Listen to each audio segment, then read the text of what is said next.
மாலை வேளையிலே உடைய பாதத்திலே வரும்படியாக நீங்க பாராட்ட கிருபைகளுக்கு நன்றி. இந்த நாளிலும் நாங்கள் புதிதாக ஒரு சத்தியத்தை கற்றுக்கொள்வதற்கு நீர் எங்களுக்கு இரக்கம் பாராட்டி இருக்கிறீர். நாங்கள் பரிசுத்தத்தில் வளருவதற்கும் உம்முடைய பரலோக சுதந்திரத்தை அடைவதற்கும் நீர் இன்றைக்கு எங்களுக்கு கற்றுக் கொடுக்கிற அந்த வார்த்தைகளை எங்களுடைய இருதயத்திலே பதித்து அதற்கு நாங்கள் கீழ்ப்படிந்து நடக்க உதவி செய்யும். இந்த நிகழ்ச்சியில பங்கு பெறுகிற ஒவ்வொருவரையும் பலப்படுத்தும், ஒவ்வொரு குடும்பங்களையும் ஆசீர்வதியும். முழு மனதோடு இந்த வார்த்தைகளை கிரகித்து உட்கொள்ள என் அன்பு கர்த்தர் உதவி செய்வீராக. இயேசு கிறிஸ்துவின் மூலம் வேண்டிக் கொள்கிறோம் பரமபிதாவே. எனக்கு அருமையான தேவனுடைய அன்பு பிள்ளைகளே, இந்த நாளில் கூட ஆண்டவரை அசட்டை செய்யாதே என்ற தலைப்பிலே நாம் கர்த்தருடைய வார்த்தையை கற்றுக்கொள்ளப் போகிறோம். இந்த நாட்களிலே கர்த்தரை அசட்டை செய்வது நாம் அறியாமல் அநேக நேரங்களிலே செய்து விடுகிறோம். அது எப்படின்னா, சின்ன குழந்தைகள் நம்மை சுற்றி சில காரியங்களை சொல்லிக்கொண்டே வரும் பொழுது, நீ கொஞ்சம் அமைதியா இருக்க மாட்டாயா என்று சொல்லி அந்த பிள்ளைகளை எதட்டுவோமே, அதுபோல கர்த்தர் நம்மோடு பேசி வரும் பொழுது, நீங்க கொஞ்சம் அமைதியா இருங்க, எங்களுக்கு தெரியும் என்று சொல்லுகிற அளவிலே நாம் இன்றைக்கு கர்த்தரை அசட்டை செய்கிறோம். எனக்கு அருமையான தேவனுடைய அன்பு பிள்ளைகளே, நாம் நினைக்கிறோம் நாம் கர்த்தருக்கு எல்லா காரியங்களிலும் முக்கியத்துவம் கொடுக்கிறோம் என்று சொல்லி. நாம் முக்கியத்துவம் கொடுப்பதே இல்லை. நாம் தேவாதி தேவனை ஒரு கருவேப்பிலையை பயன்படுத்துவது போல, ஒரு விருந்து சமையலிலே கருவேப்பிலைக்கு எந்த இடம் இருக்குமோ அந்த இடம் தான் நாம் இன்றைக்கு தேவாதி தேவனுக்கு நம்முடைய வாழ்க்கையில கொடுக்கிறோம். தேவன் மகத்துவம் உள்ளவர், உன்னதமானவர், பரிசுத்தத்தை விரும்புகிறவர், பயபக்தியை விரும்புகிறவர். அவர் சொல்ல ஆகும், அவர் கட்டளையிட நிற்கும், பாவத்தை பார்க்க மாட்டாத பரிசுத்த தெய்வம். இப்படிப்பட்ட தெய்வத்துக்குரிய ஒரு அந்தஸ்தை நாம் கொடுக்காமல் ஒரு மத வழிபாட்டுக்குரிய ஒரு தெய்வமாக மாத்திரம் அவரை வைத்துக்கொண்டு, நீங்க சர்ச்சுக்குள்ளேயே இருங்க, ஆல்டர்ல உங்களுக்கு நல்ல இடம் நாங்க கொடுத்துருக்கிறோம், ப்ளீஸ் பி கம்ஃபர்ட் தேர், நீங்க அங்க கன்வீனியன்ட்டா இருங்க, நாங்க சர்ச்சை மூடிட்டு இங்க வெளியே வந்துருவோம், அதுக்கு பிறகு அந்த 6 நாட்களும் எங்கள் சுய இஷ்டம் போல நாங்கள் இருப்போம் என்பது போல நாம் தேவாதி தேவனை வாழ்க்கையின் முழு பங்காக நமக்குள் கொண்டு வராமல் வாரத்தின் ஒரு நாளிலே தரிசிக்கிற தெய்வமாக நாம் வைத்திருக்கிறோம். இதைத்தான் ஆண்டவரை அசட்டை செய்வது என்பது. நீங்கள் மல்கியா தீர்க்கதரிசியின் புஸ்தகம் 1ஆம் அதிகாரம் 6ஆம் வசனத்தை பாருங்கள். மல்கியா 1:6. குமாரன் தன் பிதாவையும் ஊழியக்காரன் தன் எஜமானையும் கனம் பண்ணுகிறார்களே, நான் பிதாவானால் என் கனம் எங்கே? நான் எஜமானானால் எனக்கு பயப்படும் பயம் எங்கே? என்று சேனைகளின் கர்த்தர் தமது நாமத்தை அசட்டை பண்ணுகிற ஆசாரியர்களாகிய உங்களை கேட்கிறார். அதற்கு நீங்கள் உமது நாமத்தை எதினாலே அசட்டை பண்ணினோம் என்கிறீர்கள். எனக்கு அருமையான தேவனுடைய அன்பு பிள்ளைகளே, நான் உங்களுக்கு எஜமான், நான் உங்களுக்கு பிதா, ஆனால் நீங்கள் என்னை கனவீனம் பண்ணுகிறீர்கள். என்னை நீங்கள் கனம் பண்ணவில்லையே, நீங்கள் என்னை அசட்டை பண்ணுகிறீர்களே. எனக்கு அருமையான தேவனுடைய அன்பு பிள்ளைகளே, நம்முடைய ஒவ்வொரு அசைவும் ஒவ்வொரு முடிவும் தன்னிடத்திலிருந்து பெறப்பட்ட உத்தரவாக இருக்க வேண்டும் என்று சொல்லி தேவாதி தேவன் விரும்புகிறார். ஏதோ கொஞ்ச காரியத்தை அவரும் கொஞ்ச காரியத்தை நாமும் தீர்மானிக்கலாம் என்று நினைப்போமே, ஆனால் அது அவரை அசட்டை பண்ணுவதற்கு சமமாகும். நம்முடைய முழு ஆளுகையும் அவருடைய கரத்தில் இருக்க வேண்டும். இன்னைக்கு ஏன் தேவனை சொந்த இரட்சகராக ஏற்றுக்கொண்டு தேவனுடைய சாயலை கிறிஸ்தவர்களால் வெளிப்படுத்த முடியவில்லை என்று சொன்னால், ஒவ்வொருவரும் ஒரு அளவுக்கு மாத்திரம்தான் தேவனுடைய இன்டர்ஃபியரன்ஸ் நம்முடைய வாழ்க்கையிலே அவர் நுழைவதற்கு அனுமதி கொடுக்கிறோம். சில இடங்கள்ல கர்த்தரிடத்துல ஜெபிக்கிறத மாத்திரம் நான் கேட்கறத நிறுத்தாரோம், அதோட நின்றுவிடும். நான் பைபிள் வாசிப்பேன், ஒரு அதிகாரம் நான் படிப்பேன். ஆக கர்த்தரை ஒரு லிமிட்ல கண்ட்ரோல் பண்ற அளவுக்கு அவரை காட்டிலும் நாம் நம்முடைய வாழ்க்கையில அதிக உரிமையை எடுத்துக்கொள்கிறோம். எனக்கு அருமையான தேவனுடைய அன்பு பிள்ளைகளே, அப்படிப்பட்ட வாழ்க்கை ஒரு சாபத்தீடான வாழ்க்கை. அதற்கும் நமக்கும் சம்பந்தம் கிடையாது, அதற்கும் தேவனுக்கும் சம்பந்தம் கிடையாது. நாம் இதோ மனதளவில் நான் ஒரு கிறிஸ்தவன் என்று எண்ணிக்கொண்டு போகலாமே ஒழிய, ஆனால் தேவனுடைய கிருபையை நாம் இழந்துவோம். நீங்கள் வெளிப்படுத்தல் 1ஆம் அதிகாரம் 6ஆம் வசனத்திலும் வெளிப்படுத்தல் 5ஆம் அதிகாரம் 10ஆம் வசனத்திலும் அங்கே சொல்லப்பட்டுள்ளது, தேவன் நம்மை ஆசாரியர்களும் ராஜாக்களும் ஆக்கியிருக்கிறார். அப்போ அவருடைய ரட்சிக்கப்பட்ட பிள்ளைகள் தேவனுக்காக ஓடுகிற, தேவனை மகிமைப்படுத்துகிற ஆசாரிகளாக இருக்கணும். அப்பதான் அவருடைய வருகை நாளிலே நாம் அவரோடு அரசாளுகிற அந்த ராஜாக்களுக்குரிய அந்தஸ்து நமக்கு வைத்திருக்கிறார். அப்ப இப்படிப்பட்ட மகிமையின் ஆசீர்வாதத்தை அவர் நமக்கு தந்திருக்கும் பொழுது, நம்முடைய முழு ஆளுகையும், நம் மீது முழு ஆளுகையும் தேவன் தான் வைக்க வேண்டுமே ஒழிய, நாமோ அல்லது இந்த உலகமோ அல்லது நம்மை அறியாமல் சாத்தானோ நம்மை ஆளுவதற்கு நாம் அனுமதித்து விடக்கூடாது. நீங்க இஸ்ரவேல் ஜனங்கள் எகிப்துல இருந்து அவங்க கானானுக்கு பயணமா வந்துகிட்டு இருக்காங்க, வனாந்திர பயணம். அப்போ அந்த இடத்துல அமலேக்கு அவர்களுக்கு தடை உண்டு பண்ணுகிறார்கள். அவருடைய பிரயாணத்தை தடை செய்ய முற்படுகிறார். அவங்களுக்கு வழி கொடுக்க மாட்டேங்கிறாங்க. நாட்களிலே, சவுல் ராஜாவின் நாட்களில் கர்த்தர் அந்த அமலேக்கியரிடத்திலே சவுல் யுத்தத்துக்கு அனுப்புகிறார். நீங்க 1 சாமுவேல் 15ஆம் அதிகாரத்தில் பார்ப்பீர்களேயானால் அந்த 2ஆம் 3ஆம் வசனங்களிலே அவர்கள் எகிப்திலிருந்து வந்த பொழுது, நம்முடைய ஜனங்கள் எகிப்திலிருந்து வந்த பொழுது அவர்கள் தடை செய்தார்கள். ஆகவே வானத்தின் கீழே அதுல ஒரு உயிரினம் கூட இராதபடி நீ அழித்து போடணும் அப்படின்னு சொல்லி கட்டளை கொடுத்து கர்த்தர் அனுப்புகிறார். ஆனா சவுல் யுத்தம் முடிஞ்சு வர்றாரு. 9ஆம் வசனத்துல பாருங்கள், அவர் முதல் தரமானவர்களையும், விலங்குகளிலே மற்ற பொருட்களிலே முதல் தரமானவைகளையும் 2ஆம் தரமானவைகளையும் அவர் அங்கே இஸ்ரவேல் தேசத்துக்கு கொண்டு வருகிறார். அவர்களுடைய அமலேக்கியருடைய ராஜாவாகிய ஆகாகையும் அவர் உயிரோட பிடித்து வருகிறார். முதல்ல அவர் தான் அடிச்சிருக்கணும். அப்பொழுது சாமுவேல் அந்த இடத்துல வந்து அவரோடு அவர் செய்த தவறை சுட்டிக்காட்டிய பொழுது அவர் சொல்லுகிறார், இவை எல்லாவற்றையும் உம்முடைய தேவனுக்கு பலியிடுவதற்காக நான் கொண்டு வந்தேன். இதுதான் பயங்கரமான இன்சல்ட் ஆஃப் காட். தேவனை இன்சல்ட் பண்றது, அவரை நெக்லெக்ட் பண்றது, அவரை அசட்டை பண்றது. எனக்கு அருமையான தேவனுடைய அன்பு பிள்ளைகளே, எவ்வளவு ஒரு கொடுமையான ஒரு வார்த்தையை சொல்கிறார், உம்முடைய தேவனுக்கு பலியிடுவதற்காக. கர்த்தர் உன்கிட்ட என்ன சொன்னார்? தேவாதி தேவன் உன்கிட்ட என்ன எதிர்பார்க்கிறார்? அது ஒரு சாபத்தீடான ஜனம். அந்த ஜனத்தையும் அழிக்கணும், அங்க இருக்கிற பொருட்களையும் அழிக்கணும். ஒன்று கூட இந்த ஆசீர்வாத பூமிக்குள்ள வரக்கூடாது. ஆனால் சவுல் கீழ்ப்படியாததினாலே, அங்கே பாருங்க 22ஆம் வசனத்திலே சாமுவேல் சொல்கிறார், கர்த்தருடைய சத்தத்திற்கு கீழ்ப்படுகிறதை பார்க்கிலும் சகல தகனங்களும் பலிகளும் கர்த்தருக்கு பிரியமாயிருக்குமோ?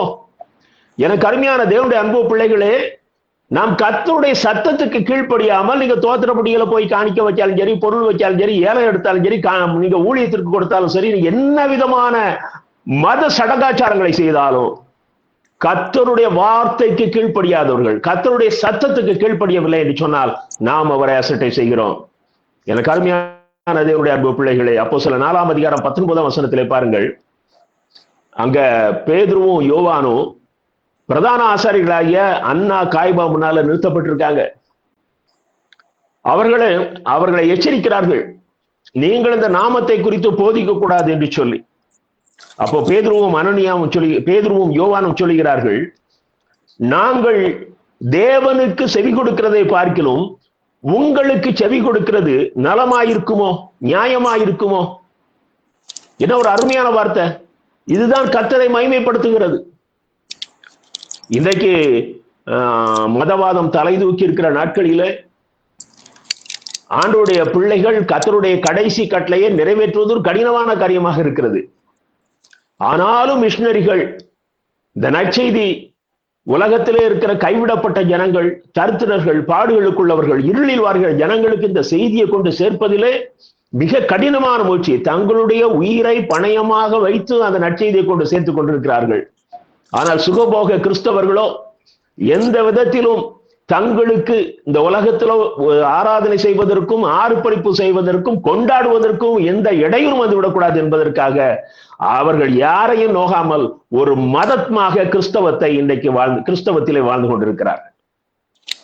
எனக்கு அருமையான தேவனுடைய அன்பு பிள்ளைகளே, உனக்கு உன் வாழ்க்கை முக்கியம், உன் வசதி முக்கியம், உன்னுடைய கம்ஃபர்ட் முக்கியம். எனக்கு அருமையான தேவனுடைய அன்பு பிள்ளைகளே, நீ தேவரை மைமைப்படுத்துவதற்காக எதையும் இழக்க மாட்டார். ஏதோ கொஞ்சம் காணிக்க போடுறாயா, நீ ஏதோ கொடுக்கிற, அது இல்லை.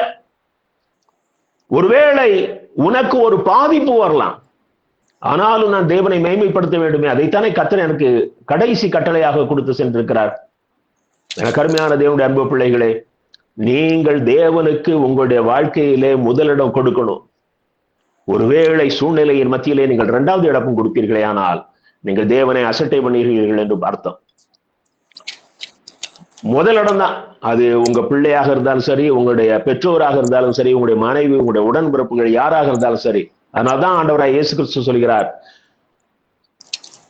நீங்கள் ஆண்டவருக்காக உழைப்பதற்கு சில நேரங்களில் உங்க குடும்பத்தாரை உங்களுக்கு சத்துருக்களாக மாறுவார்கள் என்று சொல்லி, நாம அவங்களை திருப்திப்படுத்துகிறதற்காக நாம் கர்த்தரை தூக்கி வைப்பதற்காக, கர்த்தரை நாம் ஒதுக்கி தள்ளுவதற்கு தயாராகி விடுகிறோம்.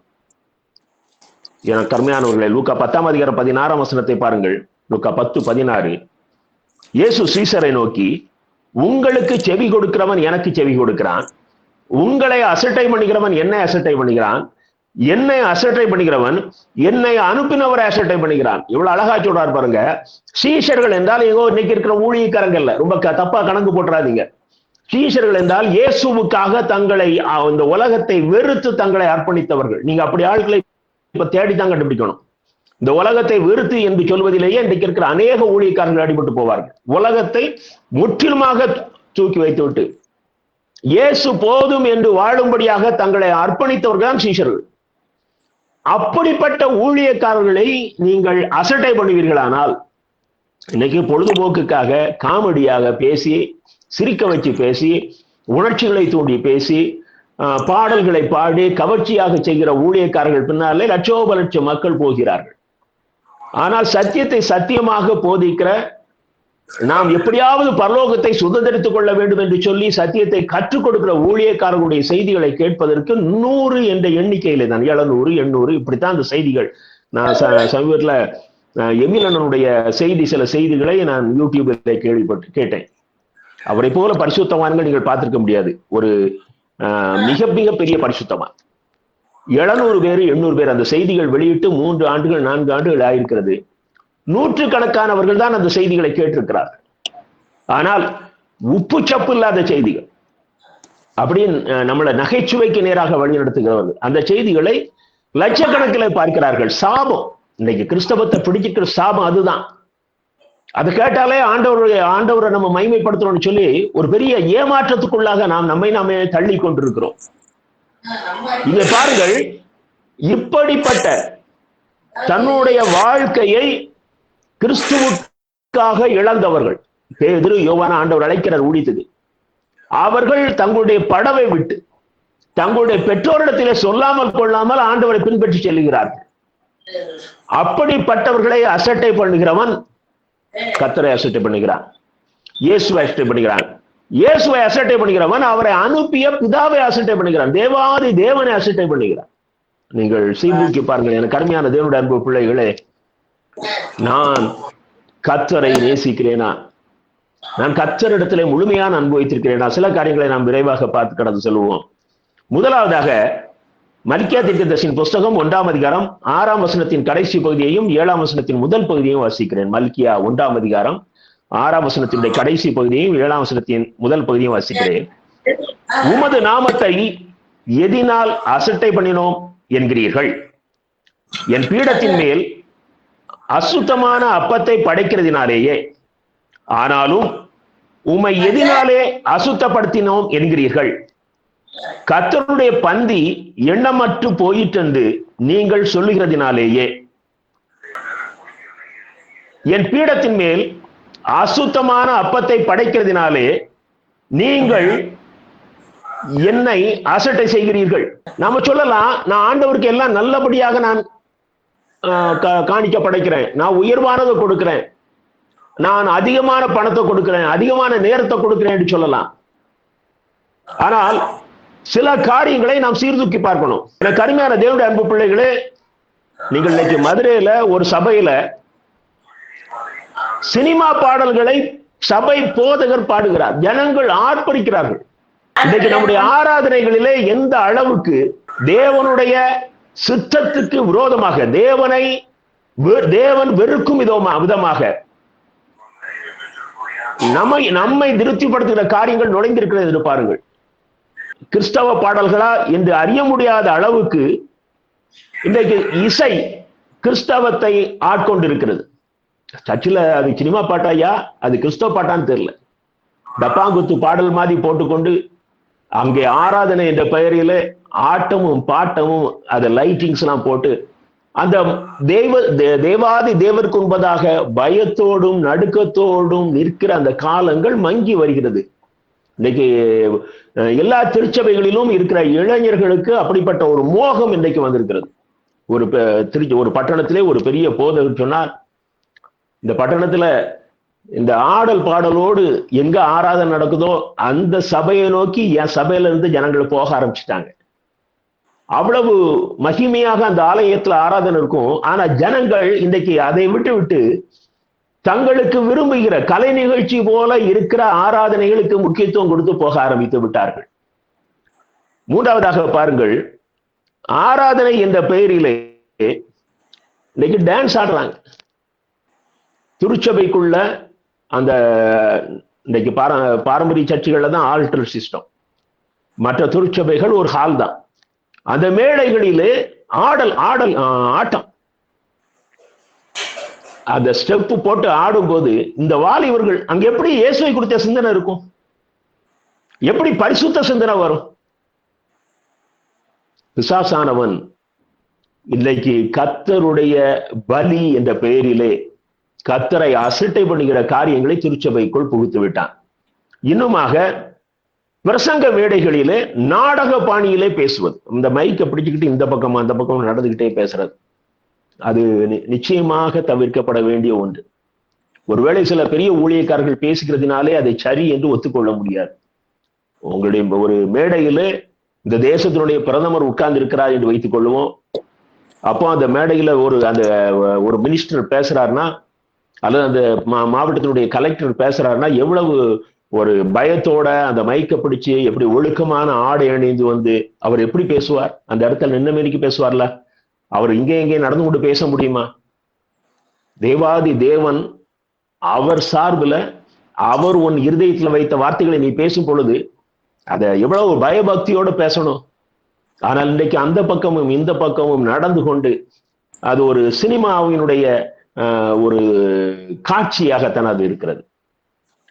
இன்னுமாக பாருங்கள், நாகரீகம் இல்லாமல் அவன் இவன் என்று பேசுவது. இன்னைக்கு கிறிஸ்தவ ஊழியங்கள்ல அநேக ஊழியங்கள் இன்றைக்கு வியாபாரமாகி போனது. ஆகவே தன்னுடைய நிகழ்ச்சியை அநேகர் பார்க்க வேண்டும் என்பதற்காக தன்னை யாராவது குறை சொல்லி பேசியிருந்தால் அதை மன்னிக்கிற தன்மையில் ஆண்டவர், ஒருவன் ஒரு கன்னத்தில் இருந்தால் மறுகணத்தை காட்டி என்று கற்றுக் கொடுத்த ஆண்டவர். ஆனால் இவர்கள் மன்னிக்க மாட்டார்கள். ஆண்டவருடைய மன்னிப்பை பேசுவார்கள், ஆனால் இவர்கள் மன்னிக்க மாட்டார்கள். ஒரு ஊழியக்காரர் ஒரு பெரிய ஊழியக்காரரை பேசுகிறார், அவன் இவன் என்று சொல்லி. எப்படி அந்த சத்தியத்தை கேட்கிற ஜனங்களுக்குள்ள ஒரு தாழ்மையும் ஒரு பரிசுத்தமும் வரும்? இன்னுமாக பாருங்கள், வேத புத்தகத்தை சர்ச்சுக்கு கொண்டு வராம இன்னைக்கு செல்போனை கொண்டு வந்து செல்போன்ல சர்ச்சில் பார்த்துக்கிட்டு இருக்கிறாங்க. அவர் பைபிளை பார்க்கிறாரா இல்ல வேற ஏதாவது காட்சியை பார்க்கிறாரா என்று தெரியவில்லை. ஜனங்களுக்கு அந்த பயபக்தி குறைந்து போனது. அந்த வேத புத்தகத்தை கரங்களிலே தூக்கி கொண்டு ஆலயத்துக்கு போகிற பயபக்தி குறைந்து போனது.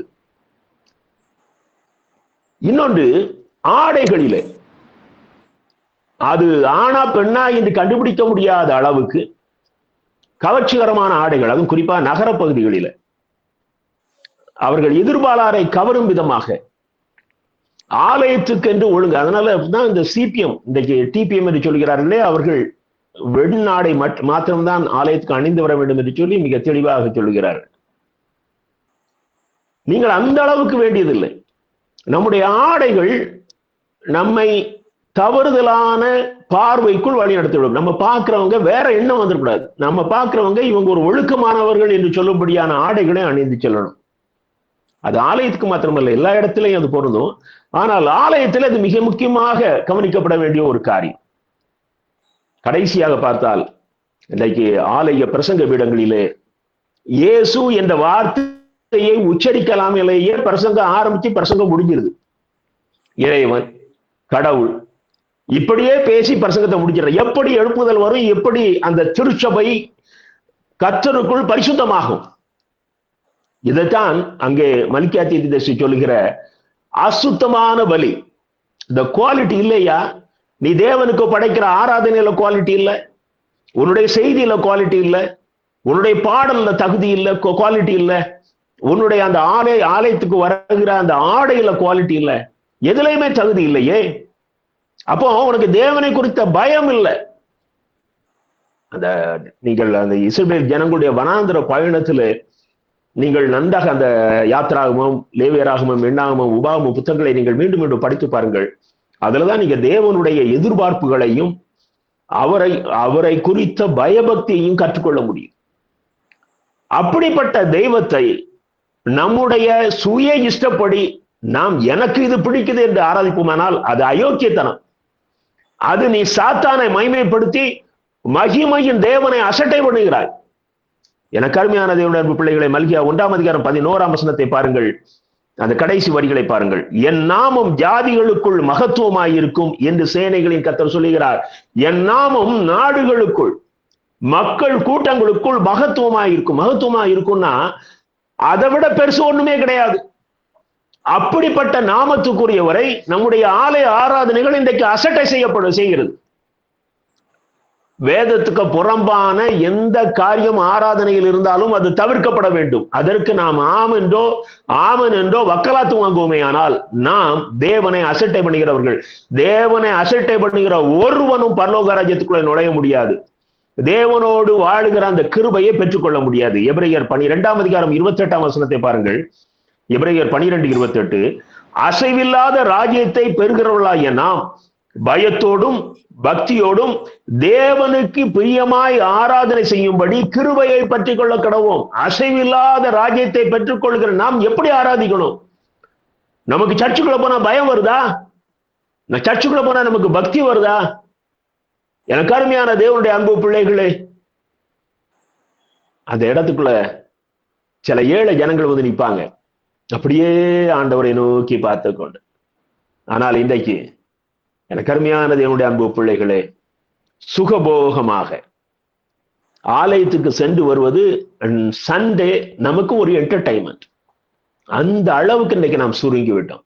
இதனுடைய பின் விளைவுதான் என்ன என்று சொன்னால், இன்றைக்கு ஐரோப்பா கண்டத்துல, அமெரிக்கா தேசங்களிலே இன்றைக்கு ஆலயங்களுக்கு கூட்டம் குறைஞ்சதுக்கு என்ன காரணம்னா, பணம் அதிகமா வந்த உடனே அவங்களுடைய அந்த வழிபாடுகளிலே உயிரற்று போனது. அதான் பிசாசுடைய ஃபர்ஸ்ட் ஸ்டெப். அந்த வழிபாடுகள்ல உயிரட்டு போன பிறகு இந்த ஜனங்கள் இங்க வந்தான வீட்டுல உட்கார்ந்தானே அந்த எண்ணத்துக்கு வருகிறார்கள்.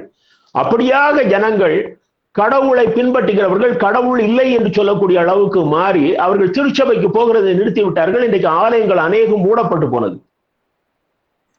இதற்கு காரணமே இப்படிப்பட்ட வழிபாட்டு முறைகள் உள்ளே நுழைந்ததுதான். இதை நீங்கள் ஆரம்பத்திலேயே தடுத்து நிறுத்தவில்லை என்று சொன்னால் நீ தேவனை விட்டு சோரம் போய் விடுவாய், தூரம் போய் விடுவாய்.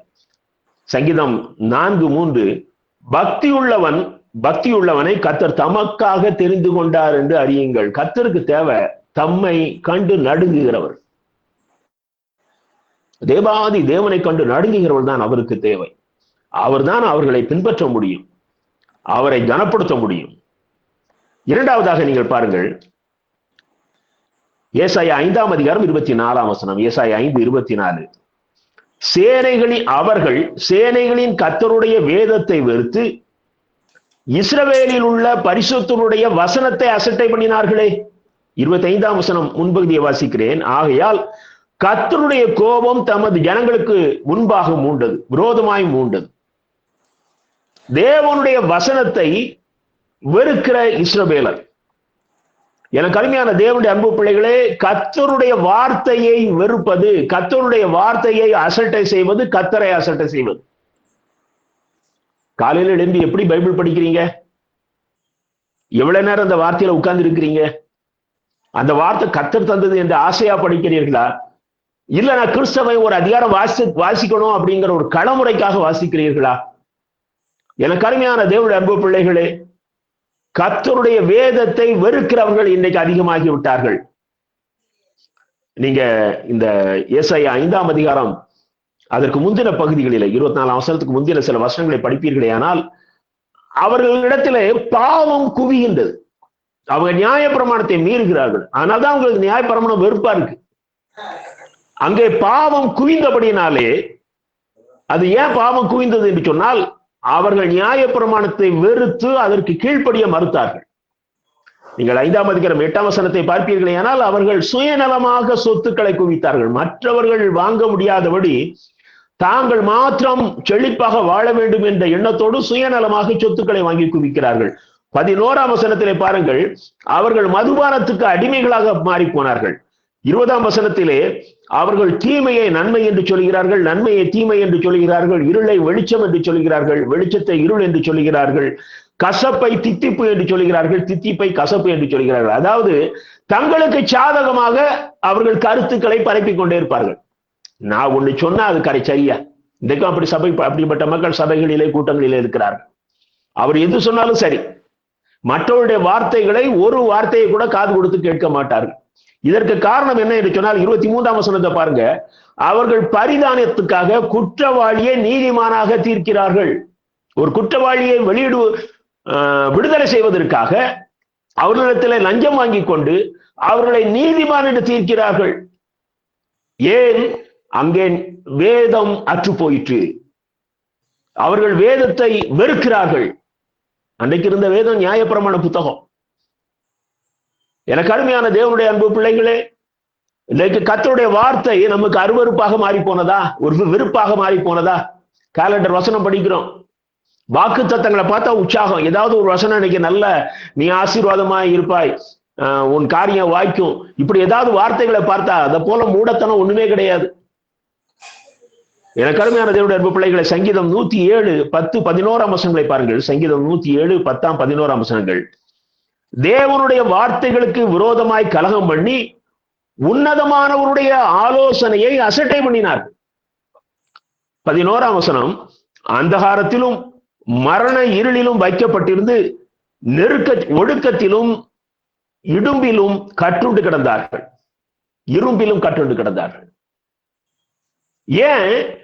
அந்த ஜனங்கள் தேவனுடைய வார்த்தைக்கு விரோதமாய் கலகம் பண்ணுகிறார்கள். வேண்டாம், தங்களுக்கு சுய போதனைகளை உருவாக்கி கொள்கிற கூட்டங்கள். இவங்க டான்ஸ் ஆடி ஆராதனை பண்றாங்க. அப்போ ஒருத்தர் சொல்றாரு, இப்படி வேதத்துல எங்குமே இல்லையே, இப்படி ஆராதனை பண்ணுவது தேவனை அசட்டை பண்ணுவது என்று சொன்னால் அதற்கு ஒருத்தர் விளக்கம் கொடுக்கிறாரு. அப்படி ஆடுறவரு தாவீது ஆடலையாங்கிறார். சோ இவர் பதிலுக்கு விளக்கம் கொடுக்கிறாரு. என்ன போராட்டம்!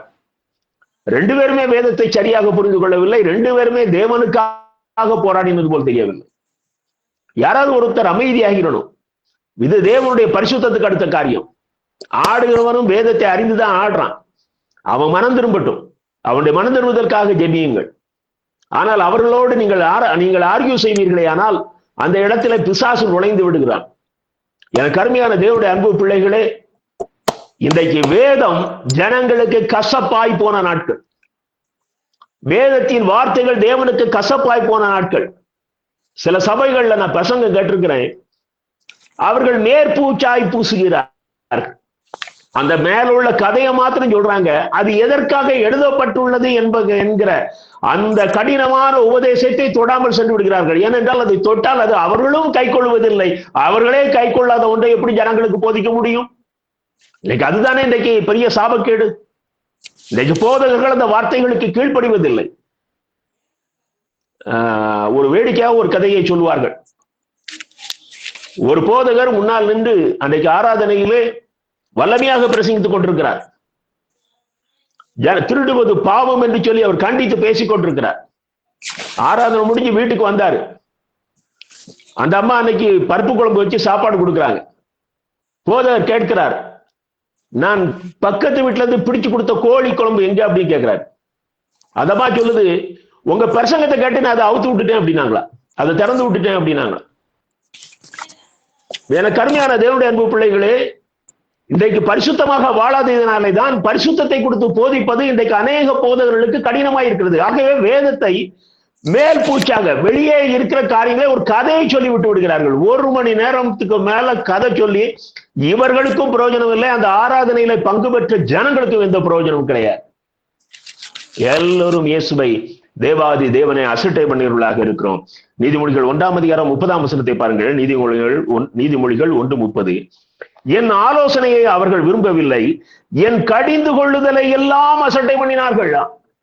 நாங்க பைபிளுக்குள்ள போய் அந்த காரியத்தை பார்க்க மாட்டோம். நீங்க பாருங்க, ஆபிரகாம் தேவனுக்கு கீழ்ப்படிந்து தன்னுடைய சொந்த ஊரை விட்டு தன்னுடைய சொந்த இனத்தை விட்டு வெளியே வந்துட்டார். தேவன் அவரை ஒரு முறை கூட அவரை பாராட்டவில்லை. மிக கடினமான பாதை. அவருக்கு 100 வயசுல ஒரு பையனை கொடுத்து அவர்கிட்ட சொல்றாரு, உன் நேச குமாரனை எனக்காக பலி செலுத்து அப்படிங்கிறார். ஆபிரகாம் அதற்கும் அப்படியே கீழ்ப்படுகிறார். அவர் அதை பலி செலுத்த முற்பட்ட பொழுது கர்த்தர் அந்த நேரத்திலே குறுக்கிட்டு ஈசாக்கை காப்பாற்றுகிறார். அப்பொழுது கர்த்தர் சொல்கிற வார்த்தை, நீ இப்பொழுது எனக்கு பயப்படுகிறவன் என்று அறிந்திருக்கிறேன். நம்முடைய தேவன் எதிர்பார்க்கிற ஒரு பயபக்தி எந்த அளவுக்கு உயர்ந்தது என்று பாருங்க. நாம் நேசிக்கிற மிக உயர்ந்ததை கர்த்தருக்கு கொடுக்கும் பொழுதுதான் கர்த்தர் சொல்கிறார், நீ எனக்கு பயப்படுகிறவன். ஆனா இன்னைக்கு இந்த உபதேசங்கள் நமக்கு திருச்சபையில கிடைக்காது. ஏனென்று சொன்னால், முன்னால் நிற்கிற போதகரும் பரலோகம் போவது இல்லை. அந்த கூட்டத்துக்குள்ள இருக்கிறவங்களையும் அவர் பரலோகத்துக்கு போக விட மாட்டார். எனக்கு அருமையான தேவனுடைய அன்பு பிள்ளைகளே, தனிப்பட்ட முறையிலே நீங்கள் கர்த்தரோடு ஒரு உறவை வளர்த்துக் கொள்ளவில்லை என்று சொன்னால், இந்த உலகத்திலே நாம் மதம் என்கிற ரீதியிலே வஞ்சிக்கப்பட்டு போவோம். மதம் என்கிற ரீதியிலே வஞ்சிக்கப்பட்டு போவோம். நமக்கு ஒரு நல்ல நாம் மரித்த பிறகு நம்முடைய சரீரத்துக்கு ஒரு நல்ல ஒரு அடக்க ஆராதனை கிடைக்குமே ஒழிய நமக்கும் பரலோகத்துக்கும் எந்த சம்பந்தமும் கிடையாது. எனக்கு அருமையான தேவனுடைய அன்பு திருச்சபையே, கர்த்தருடைய வார்த்தையை அசட்டை செய்யாதே. நீ கர்த்தரை அசட்டை செய்கிறாய். கண்டிப்பான உபதேசம் கசக்கும். நீங்க நீதிமொழிகள் 1ஆம் அதிகாரம் 31ஆம் வசனம், அதற்கு அடுத்த வசனத்தை பாருங்கள். ஆகையால் அவர்கள் தங்கள் வழியின் பலனை புசிப்பார்கள். யார் யார் கர்த்தருடைய வார்த்தையை அசட்டை பண்ணுகிறார்களோ, அந்த கண்டிப்பை வெறுக்கிறார்களோ, அவர்கள் தங்கள் வழியின் பலனை புசிப்பார்கள். நீங்க தாவீது ராஜாவை பார்த்து நாத்தான் தீர்க்கதரிசி எச்சரிக்கிறார் பாருங்கள். 2 சாமுவேல் 12ஆம் அதிகாரம் 9ஆம் 10ஆம் வசனங்களை பாருங்கள். 2 சாமுவேல் 12ஆம் அதிகாரம் 9ஆம் 10ஆம் வசனங்கள்.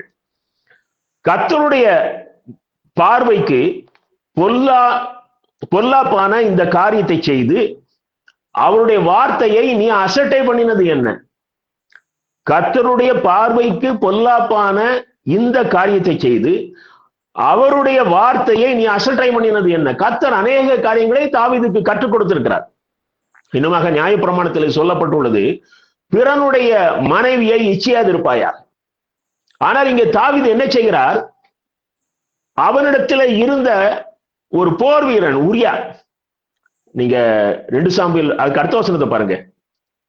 இப்போதும் நீ என்னை அசட்டை பண்ணி ஏத்தியனாகிய உரியாவின் மனைவியை உனக்கு மனைவியாக எடுத்துக்கொண்டபடியினால் பட்டயம் எந்தெந்தைக்கும் உன் வீட்டை விட்டு விலகாதிருக்கும். ஒருவேளை தாவீது அதற்கு பிறகு மன்னிப்பு கேட்டு தன்னுடைய பாவத்திலிருந்து ஒரு விடுதலை வாங்கி கொண்டார். ஆனால் அவர் தேவனுடைய கட்டளை மீறியபடினாலே அதற்கு பிறகு அந்த தேசத்திலும் அமைதி கிடையாது, தாவீதுனுடைய வாழ்க்கையிலும் அமைதி கிடையாது. கர்த்தரை அசட்டை பண்ணுகிறவர்கள் கர்த்தருடைய வார்த்தைக்கு அப்படியே கீழ்ப்படிய முடியலன்னா ஆண்டவர்ட்ட உதவி கேளுங்க. என் அன்பு தகப்பனே, எங்களுக்கு இந்த வார்த்தைக்கு கீழ்ப்படிய உதவி செய்யும் என்று சொல்லி கேளுங்க.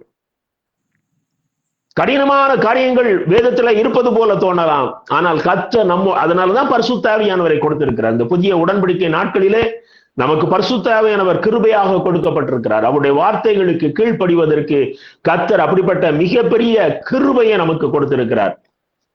மூன்றாவதாக நாம் பார்ப்போம், மத்தேயு 22ஆம் அதிகாரம் 2 முதல் 6 வசனங்கள்.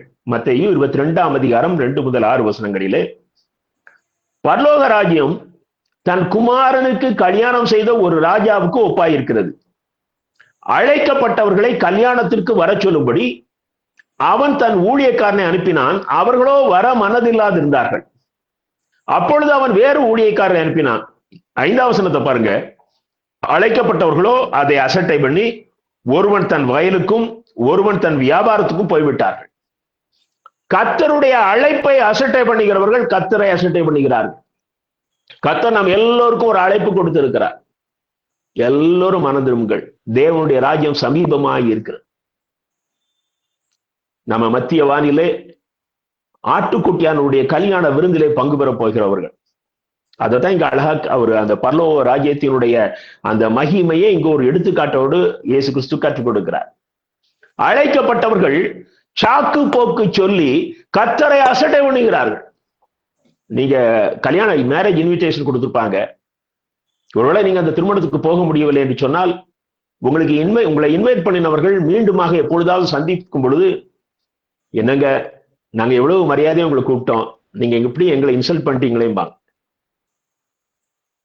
ஒருவேளை உங்கள் 2 பேருக்கும் அப்படிப்பட்ட நெருக்கமான உறவுகள் இருக்குமையானால் நீங்கள் வராதது அவர்களுக்கு தங்களை அசட்டை பண்ணினது போல இருக்கும்.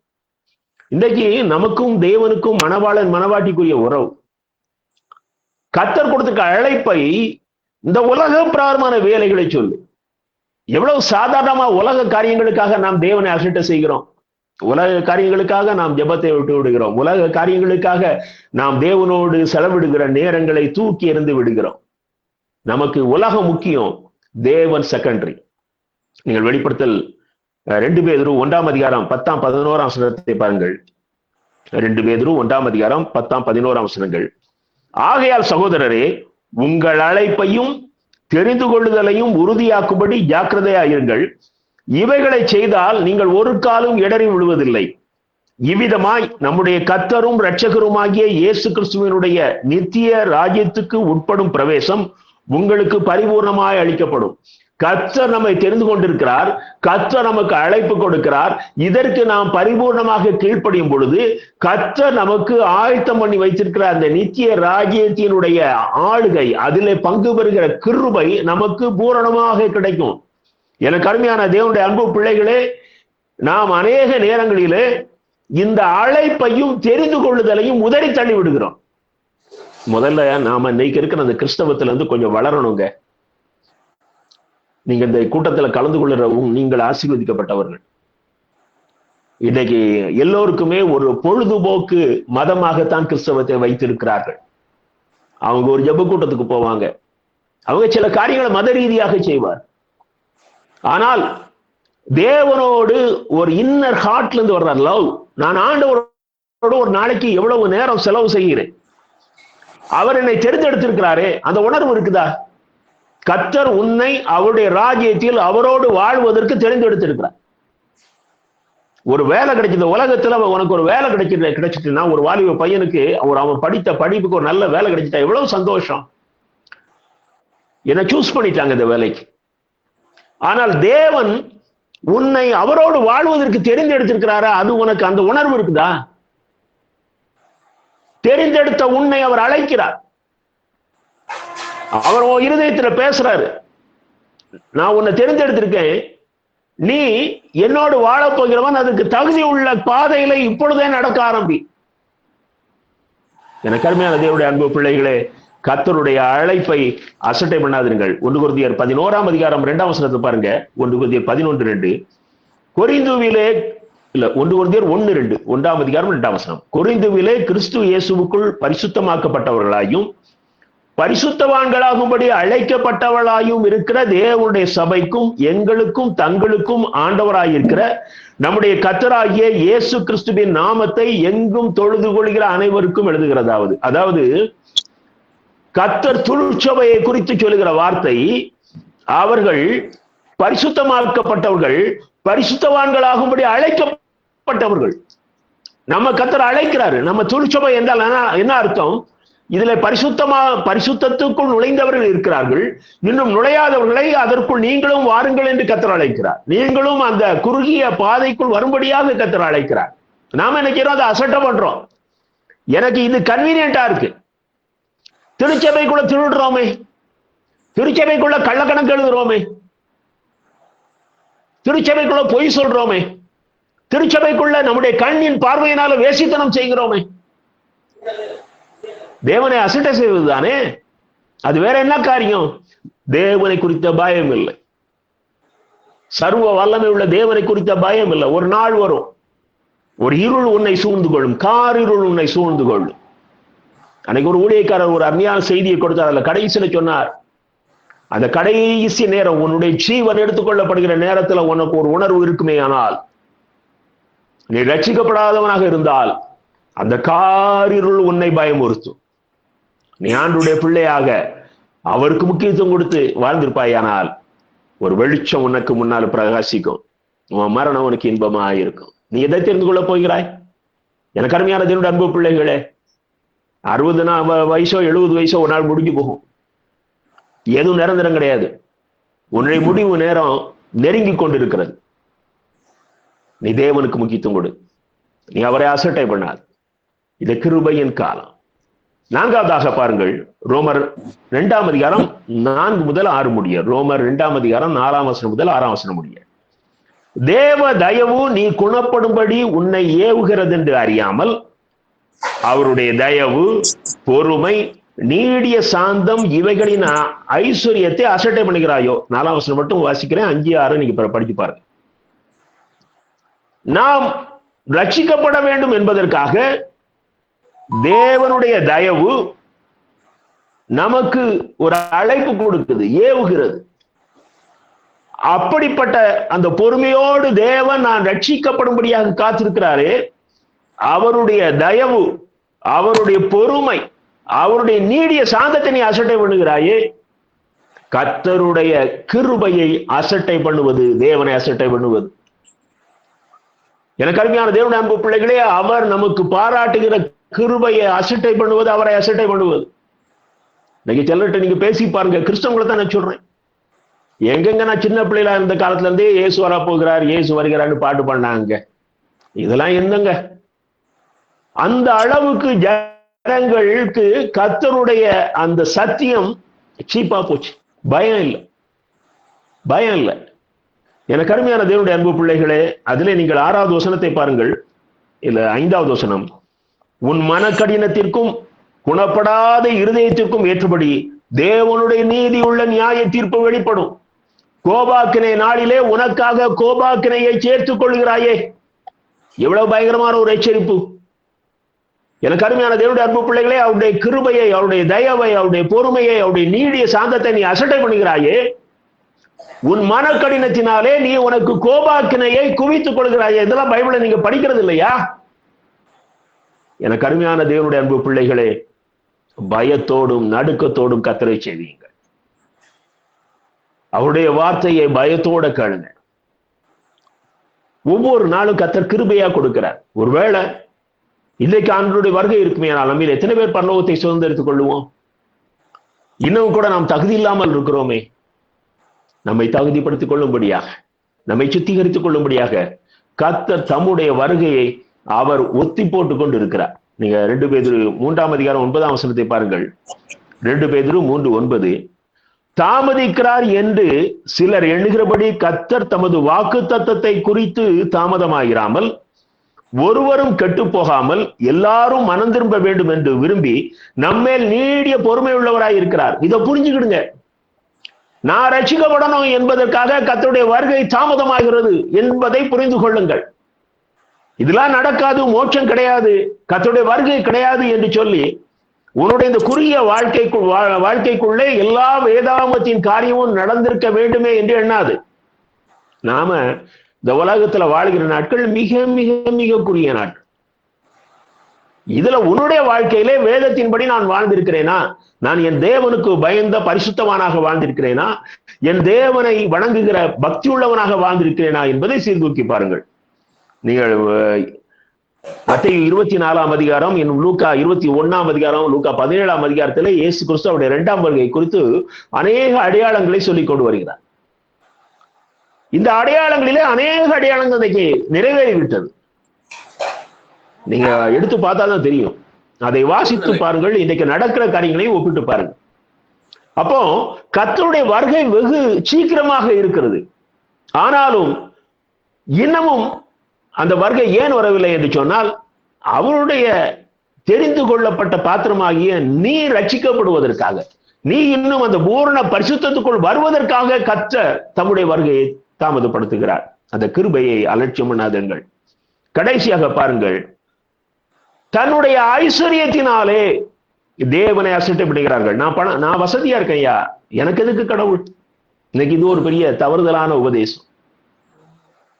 ஜனங்களுக்கு ஒரு செழிப்பு வந்தவுடனே அவங்க தேவனை கண்டுகொள்வதில்லை. கர்த்தர் அவர்களுடைய அவருடைய பேக்கெட்ல இருக்கிறார்கள். எண்ணம் ஏதோ சில ஊழியக்காரர்களுக்கு காணிக்கை அனுப்புவதனாலேயோ அல்லது அவர்கள் சில ஊழியங்களை பொறுப்படுத்தி செய்வதனாலேயோ நீ கர்த்தரை ஏமாற்ற முடியும். நீ எத்தனை லட்சம் அள்ளி கொடுத்தாலும் கர்த்தரை ஏமாற்ற முடியாது. நீ கர்த்தருக்கு முக்கியத்துவம் கொடுக்கிறாய், அதுதான் முக்கியம். நீங்க சங்கீதம் 10 3 4 வசனத்தை பாருங்கள். 10ஆம் சங்கீதம் 3 4 வசனங்கள்.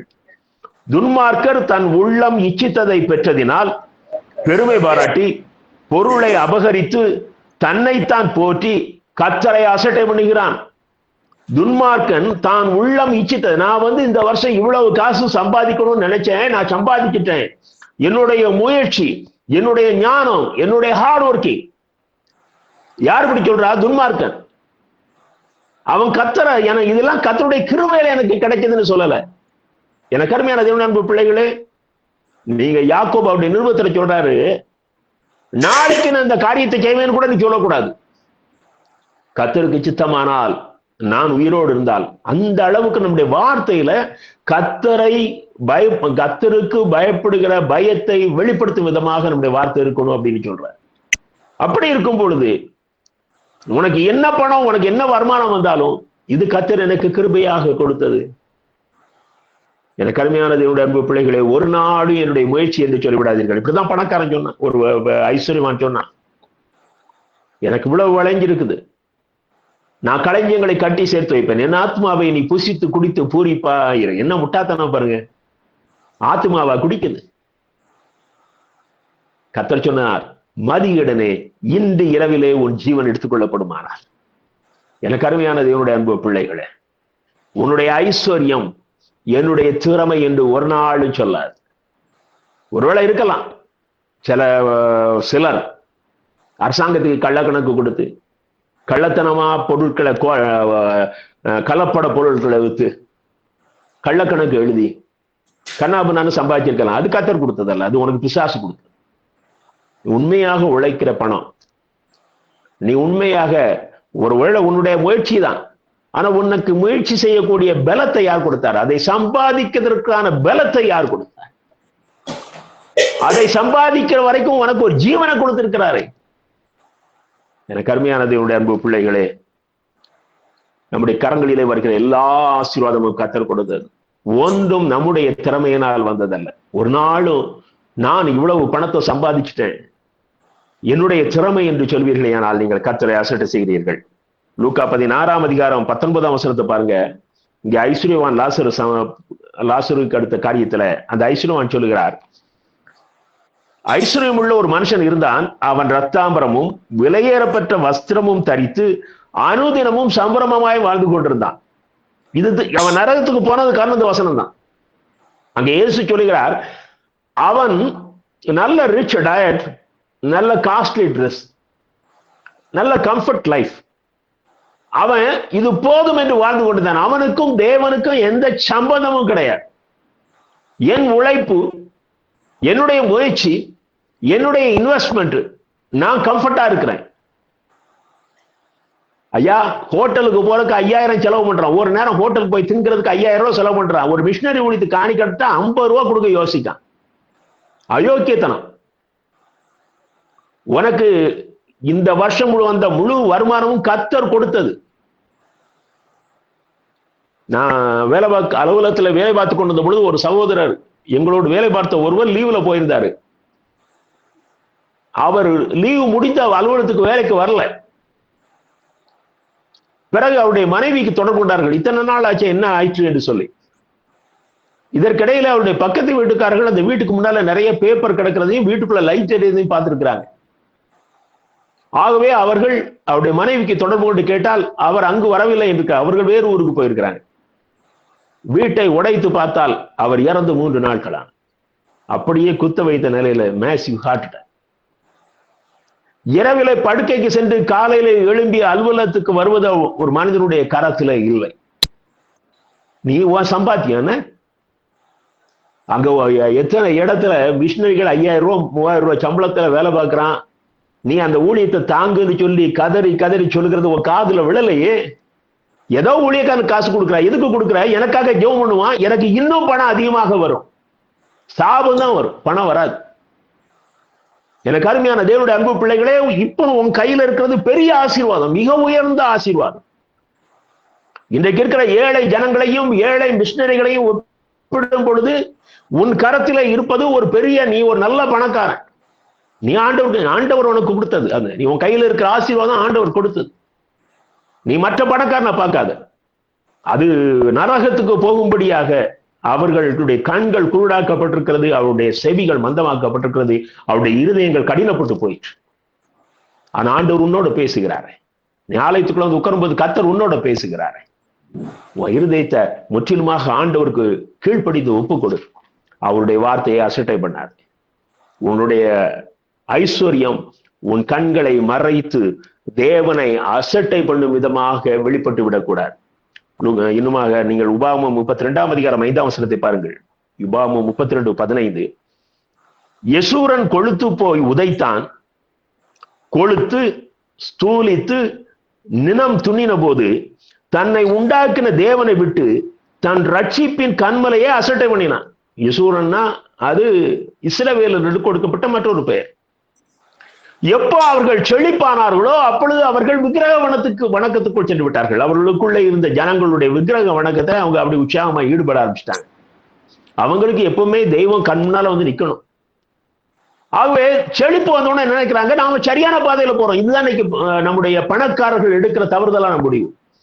அவருடைய ஐஸ்வர்யம் அவருடைய கண்களை குருடாக்குகிறது. எனக்கு பணம் அதிகமா வந்துட்டுன்னா நான் சரியான பாதையில இருக்கிறேன். ஒருவேளை தரித்திரமும் பாடுகளும் இருக்கிறவர்கள் அவர்கள் கர்த்தரை விட்டு விலகி இருக்கிறார்கள் நினைக்கிறீர்கள், தவறு. கர்த்தர் அவர்களை பாடுகளுக்கு உட்படுத்தி தன்னுடைய பிள்ளைகளாக உருவாக்குகிறார். ஆனால் உன்னுடைய ஐஸ்வர்யத்திலே நீ சரி பண்ணுவதற்கு வாய்ப்பு கிடையாது. நீ அந்த ஐஸ்வர்யத்திலே நீ ஏமாந்து கர்த்தரை அசட்டை பண்ணி விடுகிறாய். எனக்கு அருமையான தேவனுடைய அன்பு பிள்ளைகளே, அதிகாலையில் ஆண்டவருடைய பாதத்திலே அமர்ந்திடுங்கள். அவரோடு அதிக நேரத்தை அவரோடு செலவழித்து விடுங்கள். அவர் பிரசன்னத்திலே உங்களை நீங்களே அர்ப்பணியுங்கள். நாள் முழுதும் அவருடைய கிருபை உங்களை பாதுகாக்கட்டும். எனக்கு அருமையான தேவனுடைய அன்பு பிள்ளைகளே, ஒரு பொழுதும் கர்த்தரை அசட்டை பண்ணாதீர்கள். என்னுடைய ஆராதனை இல்லை, தேவனுடைய வார்த்தையை மீறுவதினாலே, அவருடைய கிருபையை அலட்சியம் பண்ணுவதினாலே, என்னுடைய ஐஸ்வர்யத்தின் மிகுதியிலே நான் ஒரு நாளும் தேவனை அசட்டை பண்ணி விடக்கூடாது. தேவனை அசட்டை பண்ணுகிறவர்கள் தேவனோடு வாழ முடியாது, தேவனோடு வாழ முடியாது. எனக்கு அருமையான தேவனுடைய அன்பு திருச்சபையே, இன்றைக்கு கர்த்தருக்கு ஒப்பு கொடுங்கள். இயேசுவினுடைய வருகை சீக்கிரம். நாம் அவரோடு வாழப்போவது நிச்சயம். கண்களை மூடி ஜெபம் செய்வோம்.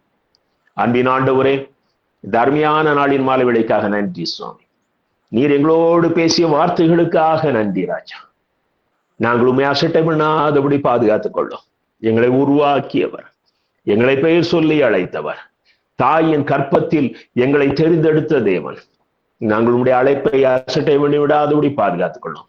நீர் எங்களோடு பேசும் பொழுது பயத்தோடும் பக்தியோடும் அந்த வார்த்தைகளுக்கு கீழ்ப்படுகிற கிருபையினால் நிரப்பும்.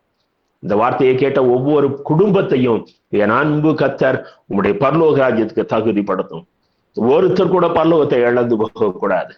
ஆண்டவரே, இந்த உலகத்துல ஒரு நாள் எங்களுக்கு மரணம் நிச்சயம். ஆனால் நாங்கள் அந்த மரணத்தை வென்று இயேசுவோடு நித்திய நித்தியமாக வாழப் போகிறவர்கள். எங்களுக்கு 2ஆம் மரணம் கிடையாது.